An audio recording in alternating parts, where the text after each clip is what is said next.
Hello friends, welcome to my channel so let starts. हम भारत के ऐसे समाज में रहते हैं जहाँ पत्थर के मूरत को लगते हैं 56 भोग और भूखे नंगे तरफते सो जाते हैं लोग। भूखे नंगे तरफते सो जाते हैं लोग। मजदूर को मजदूर समझिए मजबूर नहीं, मजदूर को मजदूर समझिए मजबूर नहीं, और गरीब को काम दीजिए दान नहीं। और अगर दान देने की इच्छुक है तो जीते जी रक्त दान दीजिए, और मरने के बाद अंग दान देकर किसी मरते हुए को जीवन दान दीजिए। यही सच्ची देशभक्ति और एक सच्चा राष्ट्र प्रेम है। न सरकार मेरी है, न रब मेरा है, और ना ही ये नाम मेरा है। बस इतनी सी बात का गुरूर है मुझे कि मैं भारत का हूँ और ये भारत मेरा है। कहा जाता है हम दुनिया के सबसे बड़े लोकतंत्र हैं। यहाँ हिंदू पैदा होते हैं, मुस्लिम, सिख और ईसाई भी पैदा होते हैं, लेकिन बदकिस्मती है हमारे देश का यहाँ कोई इंसान पैदा नहीं होते। और मेरे विचार में ना हिंदू की ज़रूरत है ना मुसलमान की ज़रूरत है। राष्ट्र निर्माण के लिए केवल एक सच्चे इंसान की ज़रूरत है। जरा सोच कर देखिए, ये पेड़ पौधे और शाखाएं भी परेशान हो जाएं जब परिंदे भी हिंदू और मुसलमान हो जाएं। आश्चर्य की बात तो यह है कि जिस देश ने पूरे विश्व को तक्षशिला और नालंदा दे करके विश्वविद्यालय शिक्षा की बुनियादी रखी, आज इसके शेष अवशेष विद्यालयों में हमारा एक ही विश्वविद्यालय खड़ा नहीं हो पाता। जहां एक और हमारे पास IIT, IIM और NIT जैसे शिक्षक संस्थान हैं, वहीं दूसरी ओर इस देश के गरीबों को बेरोजगारी की जमात में खड़ा करने के लिए उनके हाथ में सर्व शिक्षा अभियान का झुनझुना पकड़ा दिया जाता है।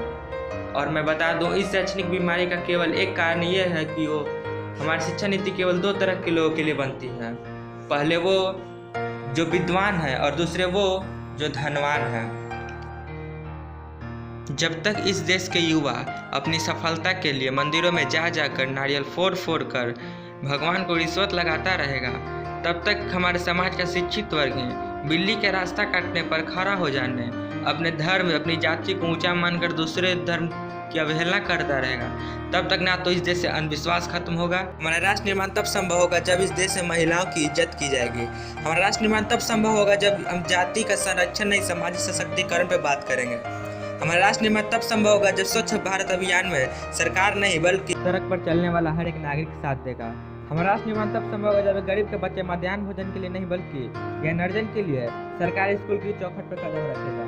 राष्ट्र निर्माण तब तक संभव नहीं होगा जब तक एक नागरिक नैतिक रूप से सटीक, चारित्रिक रूप से भ्रष्ट, मानसिक रूप से दिवालिया और धार्मिक रूप से अंधा, राजनीतिक रूप से गंदा करता रहेगा। तब तक हमारा राष्ट्र निर्माण संभव नहीं हो पाएगा। बड़ी बड़ी बातें नहीं, छोटी छोटी कोशिशें करनी होंगी, क्योंकि ठोकर हमें पहाड़ से नहीं पत्थरों से लगा करती हैं। ये ठोकर हमें पहाड़ से नहीं पत्थरों से लगा करती है।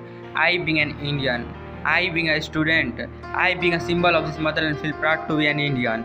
और मैं सैल्यूट करना चाहूँगा सरहद पर दिन रात खड़े उस जवान को, इस देश के पुलिस प्रशासन और किसान को, और इस देश के हर उस व्यक्ति को जो अपना काम पूरी ईमानदारी, पूरी मेहनत और पूरी लगन के साथ करते हैं, जिनका बिना राष्ट्र निर्माण का कल्पना करना भी असंभव है। और अंत में मैं यही कहना चाहूँगा कि मेरा देश महान था, महान है और महान रहेगा।